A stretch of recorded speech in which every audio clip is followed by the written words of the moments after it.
cyfansorydd wedi cysylltu yn dweud eich bod chi am fy nhalu.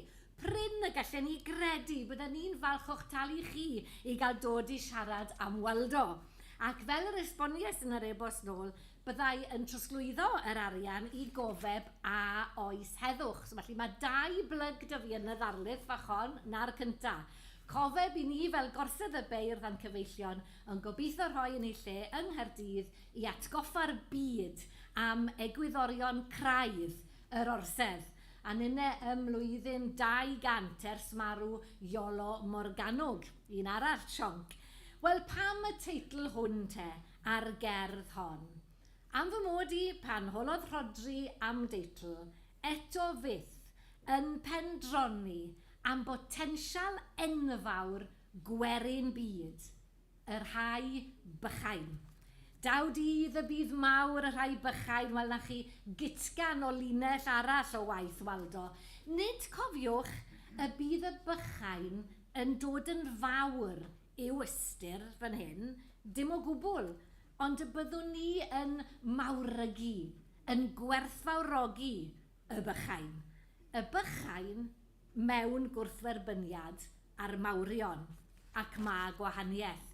Chi'n cofio sut mae'r gerdd bwysig honno pa beth yw dyn yn gorffen? Wel, allan ni dreulio prynawn cyfan yn mynd trwy'r gerdd honno'n unig. Y pennill cyntaf na'n gofyn y cwestiwn beth yw byw ac yn hannog ni i agor mas, agor ein calonau gyda'r ateb cael neuadd fawr rhwng cyfeingfuriau. Dwi'n mynd i sbario'r stori y tu ôl i'r syniad hwnnw, ble gafodd Waldo o weledigaeth yma, y sgwrs rhwnt o fe a'r garddwr yn capel ffynon. Wel, enw'r capel yw Capel Ffynon Well na Buwch, a mae darlith arall fyna hefyd, am enw ar gapel, draw yn Llanddewi fel Ffrwd. Dwi'n sbario chi o hwnna achos capel y bydyddwyr yw e. A pe bai wedi bod yn un o gapel i'r annibynwyr bydden ni wedi gweud y stori eto fydd. Ond hon yw'r gerdd sydd yn atgoffa ni mae megis dechrau y man dealltwriaeth ni o drefnu teyrnas. Ond gyda Mabon ap bellach ai law wrth y llew, falle wellydd hynny hefyd, dyn ni ddim yn gwybod. Beth yw trefnu teyrnas mae Waldo'n gofyn? Crefft sydd eto'n cropian. Dyma'n dealltwriaeth ni, fel y dealltwriaeth fan hyn, yn ffeili eto gerdded. Cerdd hefyd sy'n yn esbonio mor eglur beth yw hyd a lled anfadrwydd rhoi byddin i wladwriaeth. A dyma'r ddelwedd, a mae'r darlun yn rhy arswydus i fi geisio roi ar lun i chi gael gweld. Gwrandewch ar y geiriau'n unig.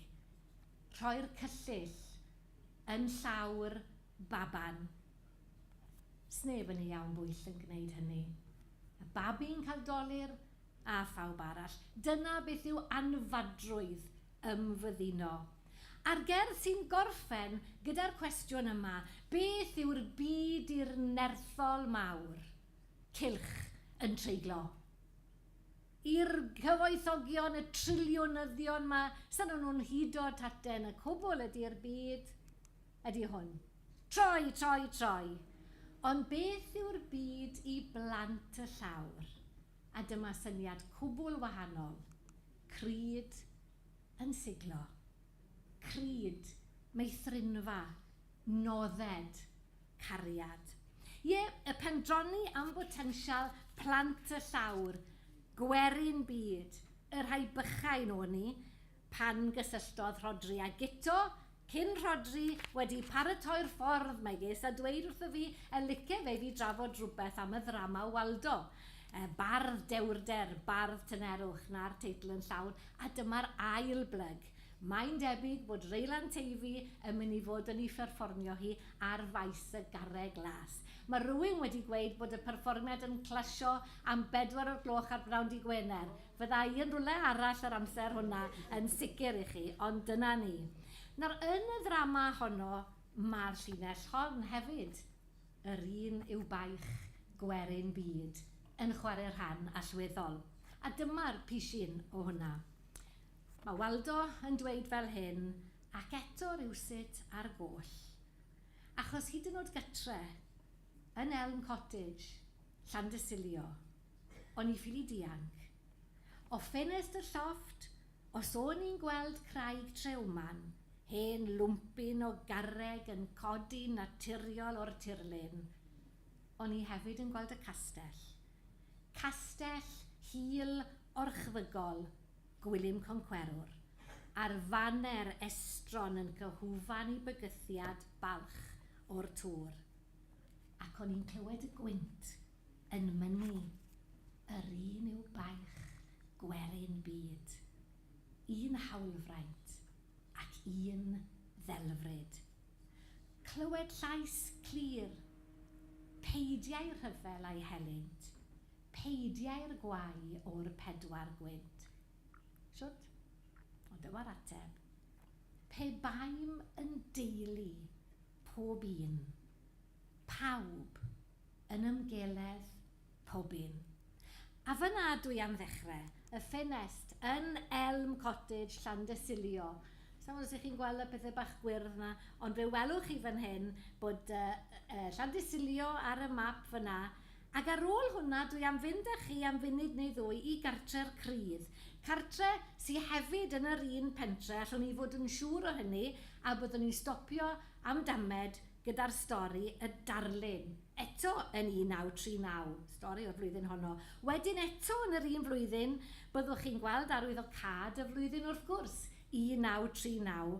Fe gewn ni gip sydyn lawr fyna yn y gwaelod, yn Castell Martin, ar y cywydd dawrwennol yn ôl i'w nith, sy'n mynd â ni dde'r sir, a wedyn naid fach wedyn, o ddechrau'r ail ryfel byd a'r swydus hwnnw i flwyddyn i ddiweddu, 1946, blwyddyn bach wedyn, ac i'r gerdd enwog Preseli. Cyn rhoi clamp o naid, degawd cyfan, 1956, ac i'r gerdd fawr mewn 2 gau i orffen. Taith felly o Elm Cottage, lle bu Waldo'n byw pan oedd ei dad yn ysgol feistr yn Blaenconyn, Rhoseiron, Llynderwen, a chartre teulu'r Williamsed, a lle y gwelodd Waldo y 2 gau enwog, Wein Parc y Blawd a Parc y Blawd. A dwi'n cyfiawnhau'r detholiad bach hwn o gerddi, oherwydd maen nhw gyd ar eu pwys i gilydd yn Dail Pren, mewn 2 gau, dawrwennol, Preseli, y tŵr a'r graig. Na'r drefen, a bydd y rai craff ohonoch chi'n deall bod ni'n mynd i ddechrau sianol. Y tŵr a'r graig, dawrwennol, Preseli, mewn 2 gau. Peidiwch â phoeni, dwi'n gwybod beth yw'r amser. Mae cloc da fi, 5 munud o stop fach gyda phob cerdd. Wel, y tŵr a'r graig te. Beth oedd y tŵr a beth oedd y graig? Beth oedd e'n gweld o Elm Cottage? Dyma nhw, chi'n gweld Llynderwen a chi'n gweld Roach o dan dŵr Mwntan, Mountain Water, y blobyn gwyrdd arall yma. Dyma beth oedd Waldo'n gweld. Castell Roach a Plymstone, Trewman. A mae Fenton yn dweud nôl yn 1811 in the tour through Pembrokeshire, in the midst of this convulsed chaos, Plymstone, a 3 rocking stones and a cromlech, and on the top of one of the highest fragments in the excavation on the surface, I found water, said to be always there, and probably true, as this was the 22nd of July, after a long run of dry weather. So dwi'n awgrymu bod ni gyd yn mynd fyna ar ôl hwn. Ac yn ddiddorol iawn, dwi bron yn siŵr nad dwi fi'n cam gofio, i fan hyn a themir llew a Waldo yn ei weiledd olaf ar gais Waldo i Plymstone. Nawr, gydol y gerdd hon, na beth mae Waldo'n neud, cymharu y 2 landmark yma. Castell yr Hil Orchfygol, Castell y Concwerwyr, a'r graig naturiol, a fi yma ers erioed. Ôl hen ryfel a welais, y cysgod trwm, lle cwsg trais, tua'r awyr tŵr eofn, yn ddi rhag y wybren ddon. A wedyn y graig, moel gadarn draw, ac arni garreg hen, y graig Hy ar welw fi'n yr wybrol fôr, mae'n garw mwyn y goror. A wedyn mae'n compare yn contrast reit drwyddi, dwi'n neidio i'r pedwerydd caniad. Gur glaw ar y garreg lwyd, cyn bod ciwdod eu codwyd. Ciwdod, pobl cenedl llwyth, ond hefyd llu, byddin, benthygiad o'r lladin, civitatem, mae'n debyg. Mae'n dweud trosti'r gwynt yw hynt a hed, y ddeiar dani a ddywed. Be mae'r ddeiar yn dweud? Yr un yw baich, gwerin byd, un hawlfraint ac un ddelfryd. Ni'n siario baich, ni'n siario hawl, ni'n siario'r ddelfryd. A phobl dros y byd i gyd, peidiau'r hyfel a'i helynt, peidiau gwau o'r pedwar gwynt, pe baim yn deulu, pob un, pobyn, pawb yn ymgeledd pobyn. Ac i ni'n gweld siwr o fod dylanwad rai fel Edward Carpenter fan hyn, The Healing of Nations and the Hidden Sources of Their Strife, Nicholas y Glais yn sicr, a'i fam a'i dad ar yr eilwyd, mae maddeiant gyda mam, mae gwirionedd gyda'n had. A'i dad wedi rhoi copybook fel un iddo fe pan ath i'r ysgol fawr. Dechreuodd a chwbl o gynghorion. Wi ddim yn gwybod amdana chi, ond fel mam a myngu, allai weithio chi beth oedd y cyngor roi i ymlant i, bihafiwch. A bydwch gario clecs. Dwi'n credu mai dyna beth oedd y prif bethau, ond mae tad Waldo yn hala llyfr tew fel hyn o gynghorion. Yn ei plith, pethau fel hyn. Remember to make a stand for fair play to all, friends or foes, many or few. Remember to distinguish between the rule of the majority and the tyranny of the majority. O ie, wedi'n deall beth yw baich gwerin byd. Baich, ond delfryd hefyd. A wedyn reit ar y diwedd oll, fel hyn mae'r gerdd yn gorffen. Aled ar hwyrnos drosom, gur glaw ar y garreg drom a lom, eithir eris byth ar ros bell. Sdim byd yn mynd i chwalu'r garn hon. Gostwng a fydd ar gastell, a daw cwymp ciwdodau caeth, a hydref y merodraeth. Mae hwn i gyd yn mynd i fynd. O, mae gwanwyn am genach ar hyd y byd i rai bach. Corsen frain, crasyn y fro, yw y tŵr cyn y toro. Echdoi ni bu uchder, wedi ddim na echdoi, ac ni wyw heddiw i her. Ochr arall, mwy na'i lu yw maen y wlad, na heiarn i dyhead. Mae dyhead y graig, y wlad, yr hyn sy'n naturiol i'r tir, yn mynd i fod na am byth. Ac awen y dragowydd wybren draw, lle daw lliw dydd, a gobaith yw chlaw gwybod. A gobaith yn gryfach na gwybod. Awyr can, o ddeiar cod y fyddin lan ddifaner. Y fyddin lan ddifaner. Sef eisiau flags ar werin y byd. I sicr wyliadwraeth sêr. A dyma'r syniad, difaner. Chi'n cofio'r hw-ha am y faner tu fas y sener o Crain? Tybed, os oes eisiau baner o gwbl, mae baner fel hyn ddylai fod. Baner heddwch. Baner sydd yn rhoi ni ar ochr pawb yn y byd, sy'n dyheu am hwn. Wel, i ni'n neidio nawr te at y ddwy a'r hosfan fach nesa ar flwyddyn 1939. Stori fach i ddechrau te, y darlun. Nawr, i ddeall y darlun, mae'n rhaid i ni atgoffa'n hunain o'r stori ofnadwy honna yn Genesis 22. Wedi'r pethau hyn, rhoddodd Duw brawf ar Abraham. Chi'n gwybod beth sy'n dod nesaf?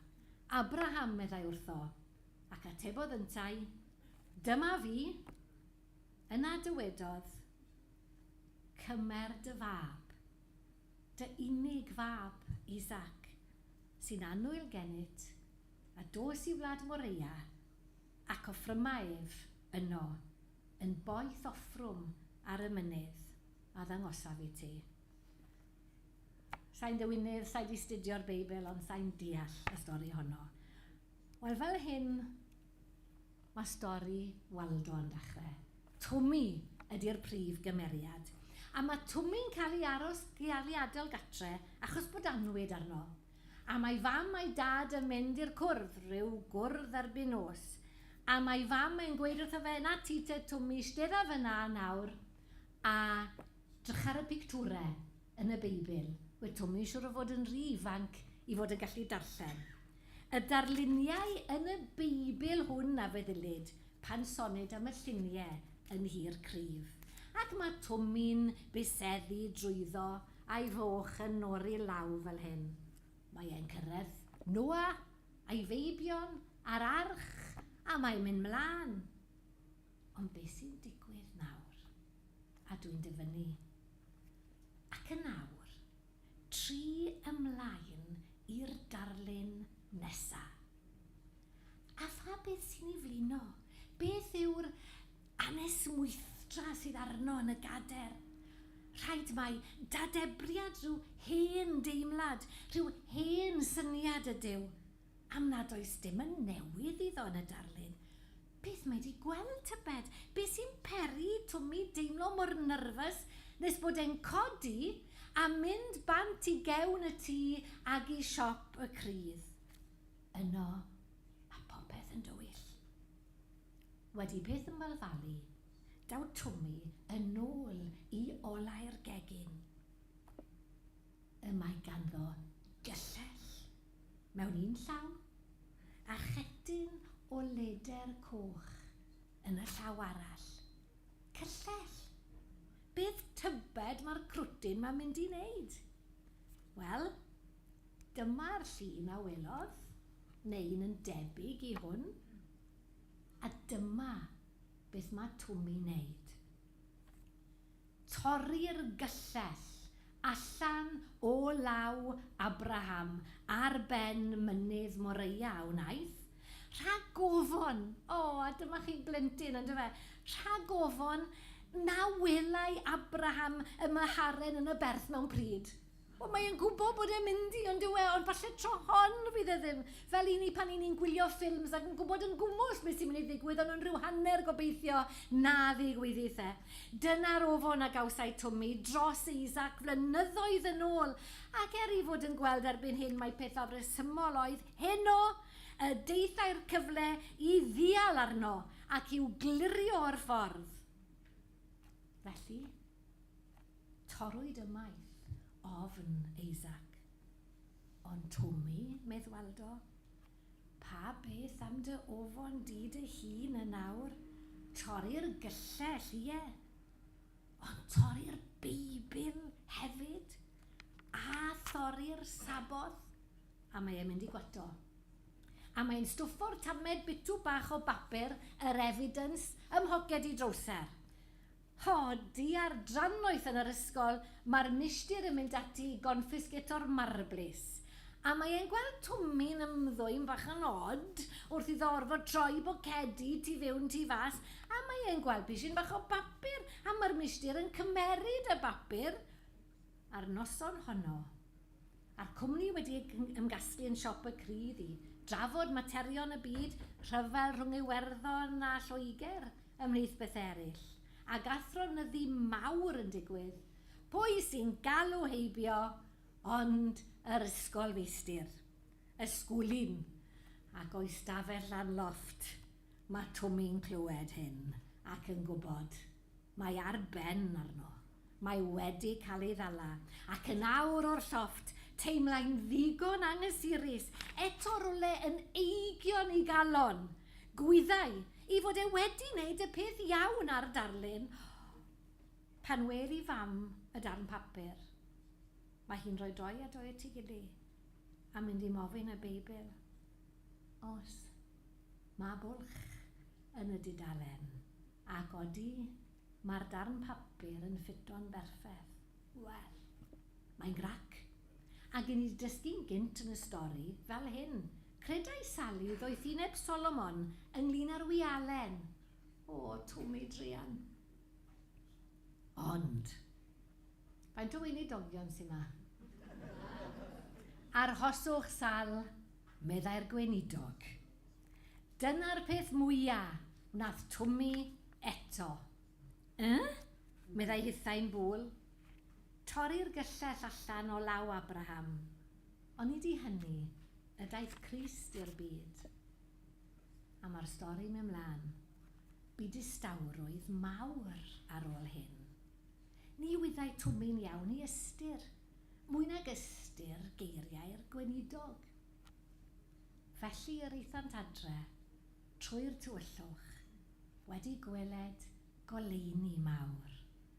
A mae Sally yn y gegin yn mwtra'n wel na grwt yw e. A mae'r stori'n gorffen. Roedd Twmi erbyn hyn wedi mynd i gysgu yn y tywelwch ar ôl y cyffro mawr. Ie, cyffro mawr. Cofiwch y geiriau hynny. Wel, mae'n stop bach nesaf ni yn un fer yng Nghastell Martin, gyda'r gerdd Dawr Wennol yn ôl i'w nyth. Mae 1939 yn dal i fod. Y flwyddyn yr aeth y weinyddiaeth ryfel i'r ardal hon, fel mae'r nodyn yn Dail Pren yn dweud, a meddiannu'r tir. Teitl y gerdd, Dawr Wennol yn ôl i'w nyth. O'i heilwyd a'r wehelydd. Fel yna mae'n dechrau, ond ar ôl hynny, dyma gerdd Doom and Gloom. Ni ddaw dafad i adwy ymhen yr hollt, na mollt mwy. Mwy nid ardd neb o'r mebyd, na'r rhannu grawn i'r hen gryd, yw hathrofa daith rhyfel, i rwygo maes, crig y mel. Dyma siwt oedd hi yng Nghastell Martin, Anna Williams, ysgrifennydd Cymdeithas Waldo di roi lluniau mi, y dyrnu ola yn Bwlybyr, y ffarm. Dyma siwt mae heddi. Mae'r King Hussars yn mynd na. Dwi'n credu bod nhw'n meddwl mae rhyw siot o Langrannog yw e, achos maen nhw'n disgrifio'r views. Fel na mai, Waldo mewn mlaen, tewi'r iaith ar y trothwy, amir i'r plant, marw yw'r plwy, llinell ar ôl llinell ar ôl llinell o anobaith, nes y cwbled ola. A dyma hi. Wps. O na i ddechrau beth yw hwn, dwi'n gofio hwn da fi. Carwyn Evans yn ceisio yr artist darlunio beth sy'n digwydd ar ôl i'r rhyfel. Mae wedi cymryd y gerdd a wedi rhwygo hi yn llwyr. Dyw e'n effeithiol. Fodd bynnag, mae Waldo'n wneud mwy na staples, achos mae'n dweud fel hyn, geiaf ni fydd tragywydd, ynddo fe? Bydd ddim y geiaf yn para beth. Dawr Wennol yn ôl i'w nyth. Gobaith mwy na gwybod. Dawr Wennol yn ôl i'w nyth. Mynd o'r tywyllwch i'r goleuni mawr. Fel un mae'r pethau yma gan Waldo yn gorffen. Ac i ni'n gwybod digwyddodd yr un peth ym Mynydd Epynt. Dim byd i wneud â Waldo tro yma, mae'n werth yn atgoffa ni yn 1940. Y mater hwn o'r fyddin Prydain Fawr yn meddiannu tir Cymru. Epynt, fel na oedd hi. Yr holl ffermydd yma, 54 ohonyn nhw, yr enwen Gymraeg i gyd. Mae'n danger area yna nawr. Fel un oedd hi, we have to keep telling this story so that it doesn't happen again. Fel na mae nawr. Maen nhw'n rhoi enwau Cymraeg fel bod y milwyr pan maen nhw'n ymarfer yn teimlo'n anghysurus fel pe bydden nhw'n bell bant. Dwi'n gwybod beth yw heol eglwys, maen nhw'n practis iddyn nhw. Mererid ar un o'r Pererindod. A Dewi Thomas, ffrind Waldo. Hwn oedd gyda fe pan ath e i nôl i Elm Cottage yn Llandysilio pan oedd e'n gweld Abertawe'n fflam, uwch yr eira, wybren rhos, lle mae Abertawe'n fflam. Wel, oedd bobl Cymru'n gwybod felly am y broblem hon. Ac i ni neidio i 1946. Yr rhyfel ar ben, dim byth. Mae gafel Cesar arna ni to. Ac o'i alltudiaeth, mae Waldo'n clywed am fygythiad newydd. Preseli y tro yma. Fy mhreseli ci dim byth. Ond ie, mae'r fyddin eisiau mynd na meddiannu 16,000 o erwe, 58,000 o erwe o rownd y mynyddoedd. The fight is on. A chi'n cofio sut mae'r gerdd yn mynd wrth gwrs. Waldo yn anfon hon o'i alltudiaeth fel rhyw fath o ymdrech yn yr ymgyrch fawr. Dyma ni, foel drygarn o'r awyr, i ni'n gallu gweld yn glir, carn gyfrwy, tal mynydd, a fel hyn mae'r dudalen lanio ar wefan y gymdeithas yn dechrau.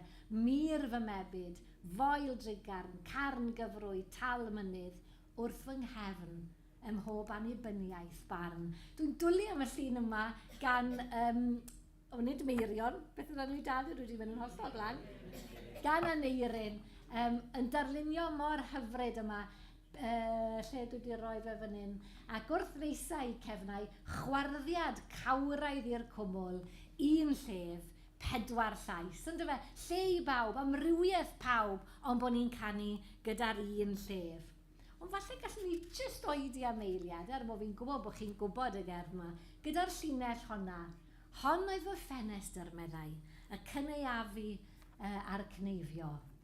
Mi welais drefn yn fy mhalas draw. Mae'r llinell na wedi bod yn fy rhwblu. Be mae'n meddwl? Beth yw'r palas draw? Tybed i fe hyn, wedes i wrthoch chi am twmi ar pictwrau yn y Beibl. Oedd un llun arall yn tŷ Salu'r Cryf. Rhaid chi fynd gytre ddarllen y stori yn ei llawnder. A mae'n dweud beth oedd y llun. Mae yna ddisgrifiad ohoni. Mae Waldo'n galw'r llun yn y stori, The Goddess of Poetry calls Burns from the plough.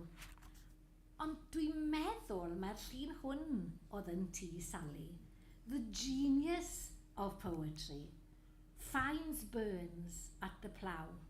A gwrandewch ar y disgrifiad yn y stori fer, mae llun gwellt y fi fan hyn. Twmi yn disgrifio'r llun. Ar bwys y clawdd, mewn parodrwydd, gorweddau oged. Hithau mor loiw a phe bai newydd i chael o'r hair mwngwr. Eithir nid hyn oedd prif wyrth y darlun. Codau adeilad mawr yn syth o'r dalar draw. Rhyw fath o blas hynafol a chadarn tybiau Twmi. Ac uwch ben yr arddwr, ehedau anghyles wen, gan estyn i braich tu ar plas. Wel, sa'n gwybod, ta waith am hynny. Dath yr ymarfer hyfel ddim i'r preseli, ac mae'r garreg glas mor hydd ag erioed. I ni yn ennill weithiau werin byd. Ac ar faes y garreg glas menni, yn braint ni fel gorsedd, bydd croesawu Hugh Williams, Hew Panteg, o Llangydeirn. Chi'n cofio am frwydr Llangydeirn? No'n clwmu'r iete a chadw i tir. Atgoffa ni, bod dydd yr rhai bach yn dod o dro i dro. Wel nawr te, yn stop ola ni, ac yn ôl at y ddrama. Ni nawr wedi mynd o Elm Cottage i Roseiron. Dim lot o bellter hyntyn nhw. Ac o'r ffenest yma yn Roseiron, chi'n edrych lawr i tiroedd ffarm y Cros, a beth ych chi'n gweld yn syth o'ch blaen chi uwch ben y claw, ond wein Parc y Blawd a Parc y Blawd. Nawr yn y ddrama, fel hyn oedd Waldo'n siarad. Mae lot o gwestiynau da fi wes, ond stym nôl am lan am y mater hwn. Y mater hwn o fod yn perthyn. Dwi wedi bod yn saff o hwn ddar y dechrau'n deg, achos na beth weles i, yn wein Parc y Blawd a Parc y Blawd. Faint o'i ni? 40, 2 barc, 2 gau ar dir ffarm y Cros. Mor blaen, mor eglur. Sylwi a dyma eiriau Waldo nawr, yn sydyn ac yn fyw iawn, mewn amgylchiad personol tra ffendant, fod dynion yn gyntaf dim yn frodyr i'w gilydd. Pe baim yn deulu pob un, pawb yn ymgiledd pob un. Wedd e wedi gweld i bryd hynny yn 40, A wedyn mae'n mynd mlaen o dob i'r rhain achwyn yn jogel a mewn 2 gau yn gweud bod hi'n dywyll. A mae Waldo eiriau fe yw'r rhain, ni byddwn wedi chyhoeddi pe gwyddom i bod yn dywyll, a chi'n gweld pe bawn ni'n treithi'r syniadau'n drefnus, byddwn ni'n colli'r cyffro. Chi'n gofio am twmi? Ac mae'r awen yn gyffro i gyd, ddim yn drefnus y daith y syniadau mi. O'n nhw'n deillio o ddarnau mawr o brofiad. A wedyn nes blaen mae'n gweud, tywyll, wel falle, ond reyes i roi digon o switches ar y parwydydd. Gan gredu y de ar stafell i gyd yn ole, ond i'r ymbarfalwr gyffwrdd yn un ohonyn nhw. Ond tywyll neu byd o, oedd rhaid iddo fe ysgrifennu llinellau yma. Pam? Achos unwaith eto oedd gafel y military ar Gymru yn hala i ieuenctid yn enw'r Welsh Regiment i Cyprus y tro yma a'n cael ei gorfodi i ladd aelodau eraill o deulu dyn. Pa werth na 3 yn wawd pan laddo dyn i frawd. A rhywbeth fel hyn dwi'n meddwl welodd e, y golau yn bwrw lawr arwein Parc y Blawd a Parc y Blawd a gweld yn y cysgodion pobl yn dod at ei gilydd. A gyda'ch caniatad chi, le cyn i ddarllen y gerdd hon, mae'n gerdd fawr ag astrus, a na i ddim wneud i mewn un go, na i wneud i jyst mewn tamau bach o chunks. A nawn ni oedi eiliad gyda phob chwncyn. O ba le'r ymroliau'r môr goleuni, oedd ei waelod arwein Parc y Blawd a Parc y Blawd. Ar ôl i mi holi'n hir yn y tir tywyll, o bledeiau, yr un a fi, erioed. Mae wedi bod yn gofyn y cwestiwn mam sbel, ac yn sydyn iawn, mae'n gweld rhyw ole. A mae'n dweud, ffordd arall o ofyn yr un cwestiwn, neu pwy oedd y seithwr, yr eglurwr sydyn? Bywiol heliwr y maes, oedd roliwr y môr. Oedd i fri uwch y chwibanwyr gloebib, uwch callwyb y cornu cyllod. Dygau mi, y llonyddwch mawr, mae rhyw gyffro uwch fyna yn dod â thawelwch meddwl. Rhoddai i mi'r cyffro, rhyw fath special o gyffro, lle nad oedd ond cyffro meddwr yr hael yn mydru'r tes, yr eithin eiddfed ar y cloddiau'n clecian, y brwyn yn breuddwydio'r wybren las, a'r brwyn hyd yn oed yn deheu. A mae'n dechrau pwslo. Pwy oedd y seithwr y golau yma? Pwy sydd wedi wneud popeth mor glir i fi? Pwy sydd yn galw pan fod dychymyg yn dihuno? Yr dychymyg yma yn gweud rhywbeth wrthyn ni. Cyfod, cerdd, dawnsia, weler bydysawd. Pwy sydd yn ymguddio yng nghanol y geiriau?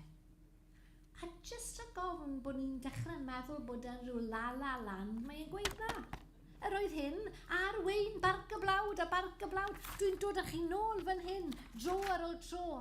A phan fyddai'r cymylau mawr ffoadur a Phererin, ni wedi gweld y cymylau yn y stormydd, yn gwsian fel yna, yn goch gan heilwen hwyrol, tymesl tachwedd.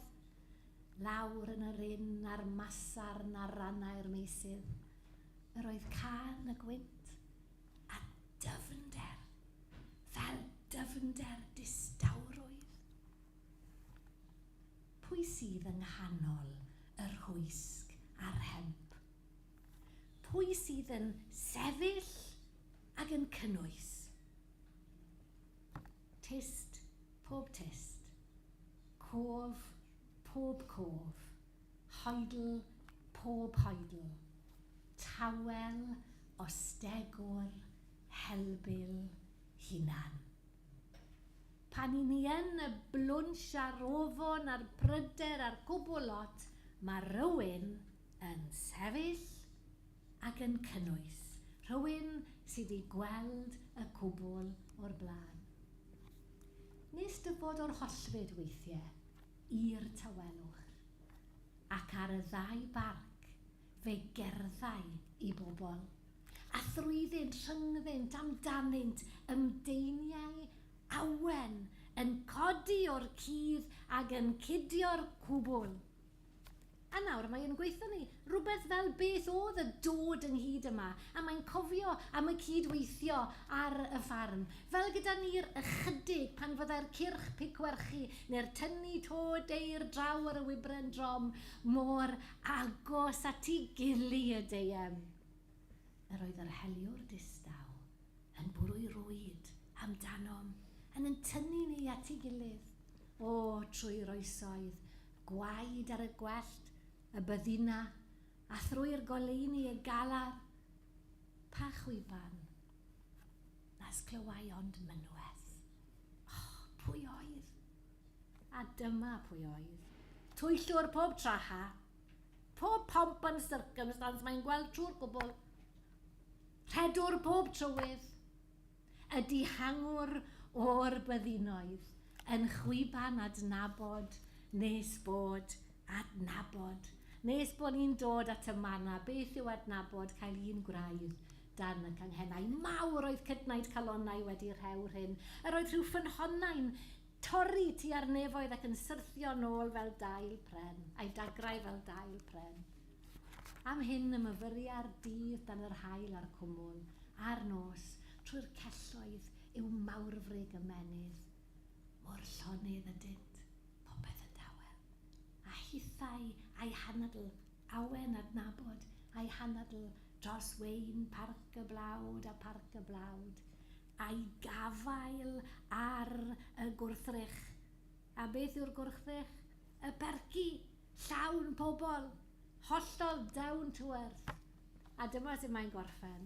Diau y dawr dirhau, mae'r holl weledigaeth yma, mae'r ddelfryd yma yn mynd i ddod yn hawl, mae'n mynd i gael ei wneud yn tangible i ddirieithu. A pha awr yw hi? Wel, ni ddim yn gwybod.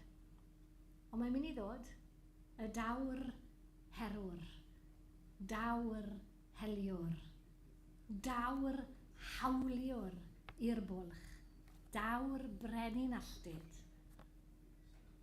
A'r brwyn yn hollti. Corsen frau oedd y tŵr. Mae'r cwbl arall yn mynd i fynd. Be sy'n aros? Pan ni'n meddwl am Waldo, ni'n meddwl am bethau fel hyn, ond i ni. Wyddwch chi beth? Llai brofi chi mae un yw gwerin byd. Achos ni'n meddwl cromlech Pendreifan, gewch chi ddim byd mwy Cymraeg na hwnnw. O, mae cromlech drawn Werddon. Mae hwnna'n o reit, achos mae nhw'n Geltiaid, so mae hwnna'n siŵr bod nhw'n oce. Ond beth am y gromlech hon yn Sbaen, a'r gromlech hon yn Corea, a'r gromlech hon yn yr India? Yr un yw baich gwerin byd. A vote for Waldo is a vote for Wales. Da nad oedd wedi sefyll yn elecsiwn lenni, achos wedyn hopeless, mae'n debyg, fel ymgeisydd. A fi'n gweud hwnna, a chi'n gytuno, dwi'n siŵr pris. Sa'n meddwl lot o gop arno fe, ond gwrandwch ar ei manifesto fe. Dear electors, beth sydd gyda fe gynta? Peace! Cyn Sir Benfro hyd yn oed, a chyn Cymru. Ar y manifesto hwnna, oedd Waldo yn ceisio cael ei ethol. Achos mae e'n gwybod, peidiau'r rhyfel a'i helynt, peidiau'r gwai o'r peder gwynt. Sut? Pe baim yn deulu pob un, pawb yn ymgyledd pob un. Gobaith yw chlaw gwybod. Diolch am wrando.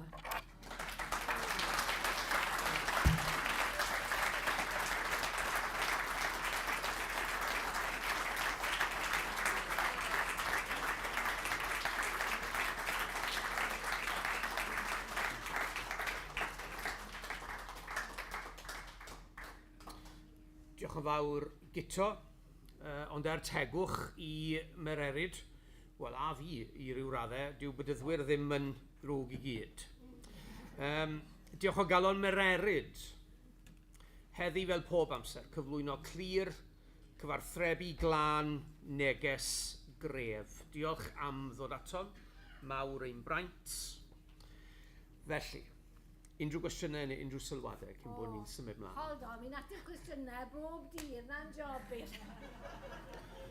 Wel, fe glywoch chi Mererid, does dim cwestiynau. Ac os I chi adre i ni yn gwerthfawrogi eich cwmni, chi ffarwel am y tro, a cofiwch bod modd ymuno â ni yn y cyngerdd heno am hanner awr wedi 7.